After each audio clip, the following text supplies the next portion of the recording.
അവൻ ഇന്ന് അങ്ങനെ ചതിക്കൂ അനന്തഗോപൻ? ചതിക്കാൻ തീരുമാനിച്ചവൻ ആരെയും ചതിക്കും. അതിന് ആളും തരവൊന്നും നോട്ടമില്ലല്ലോ. ദൈവത്തെ വരെ ചതിക്കാൻ തീരുമാനിച്ചവൻ മനുഷ്യനെ പിന്നെ വെറുതെ വിടുവോ?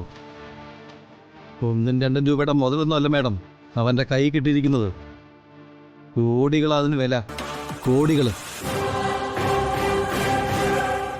അവനും അവളും കൂടി മുങ്ങിയിരിക്കും. ഒരുപക്ഷെ അവരിപ്പോ ഈ സ്റ്റേറ്റ് തന്നെ വിട്ടുപോയി കാണും. ചതിച്ചേക്കും. മിസ്റ്റർ അനന്തഗോപൻ പറഞ്ഞതിന് 100% സാധ്യതയുള്ളത്. മനുഷ്യന്റെ രക്തത്തിൽ ആദ്യമേ ഉള്ള വികാരം അതാ, ചതി.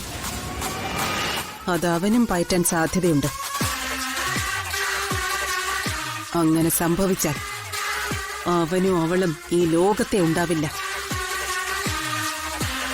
ഏത് പാതാളത്തിൽ പോയി ഒളിച്ചാലും ശരി, അവരെ ഞാൻ ശരിപ്പെടുത്തും, ആ കുഞ്ഞിനെ വരെ. കോടിക്കണക്കിന് രൂപ കയ്യിൽ വന്നാൽ അവർക്ക് എന്താ ചെയ്യാൻ പറ്റാത്തത് മേഡം? അവര് സുരക്ഷിതമായി ഏതെങ്കിലും രാജ്യത്ത് പോയി ജീവിക്കും.